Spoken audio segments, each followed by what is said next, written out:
जहां रहते हैं 60% मुसलमान, वहां कौन होगा योगी का हनुमान? तुर्क मुसलमानों की गढ़ में कैसे जीतेगी बीजेपी? सुनिए मास्टर प्लान।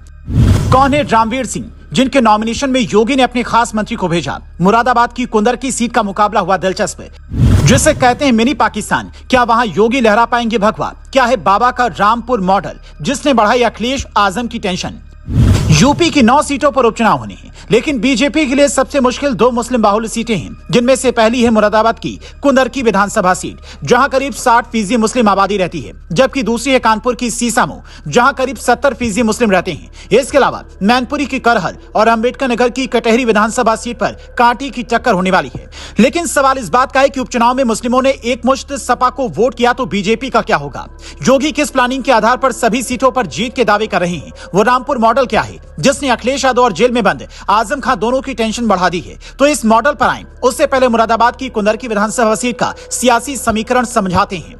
मुरादाबाद की कुंदर की विधानसभा सीट पर करीब 60% मुस्लिम रहते हैं, 18% ओबीसी, 11% एससी, 9% जनरल और 2% अन्य। जीत हार का फैसला अब तक तुर्क मुसलमान करते रहे हैं, उनकी संख्या ज्यादा है। सपा के पूर्व एमपी शफीकुर रहमान बर्क की ये कर्म भूमि रही है, पोते भी विधायक रहे। फिलहाल शफीकुर रहमान बर्क के पोते जियाउर रहमान बर्क संभल से सांसद हैं।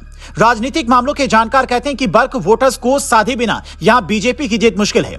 मुरादाबाद चूंकि यूपी बीजेपी अध्यक्ष भूपेंद्र चौधरी का गृह जिला है, इसलिए इस बार उनके लिए भी ये बड़ी परीक्षा है। बीजेपी ने सीट से रामवीर सिंह को प्रत्याशी बनाया है, जो बीजेपी में जिला महामंत्री से लेकर प्रदेश सचिव तक की जिम्मेदारी संभाल चुके हैं, लेकिन उन्हें अभी तक जीत नसीब नहीं हुई है। साल 2012 और 2017 में इन्हें यहां से हार मिली थी, पर कहा जा रहा है कि बीजेपी ने इस बार बड़ी प्लानिंग के तहत उन्हें यहां से उम्मीदवार बनाया है। जैसे रामपुर में आजम खान का किला योगी ने ध्वस्त कराया, उसी मॉडल से इस बार तुर्क मुसलमानों का गढ़ है। योगी के हनुमान रामवीर सिंह भेदने वाले हैं।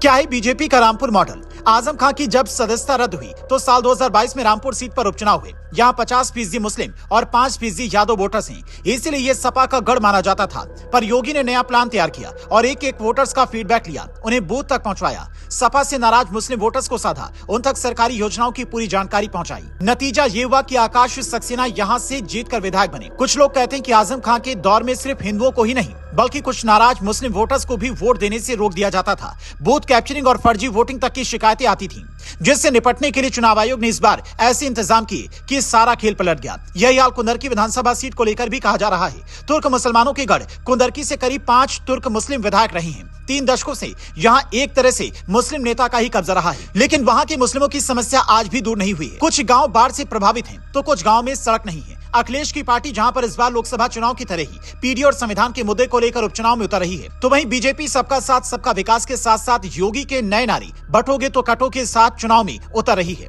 जिससे हिंदू वोट तो एकजुट होंगे ही, और नाराज मुस्लिम वोटर्स अगर इधर उधर आए तो फिर बीजेपी की जीत हो सकती है। फिलहाल कुंदर की सीट पर बीजेपी प्रत्याशी रामवीर सिंह का मुकाबला यहाँ सपा की टिकट पर 3 बार के विधायक रह चुके हाजिर रिजवान से है, जिन्हें हराने के लिए योगी ने पूरी फौज उतार दी है।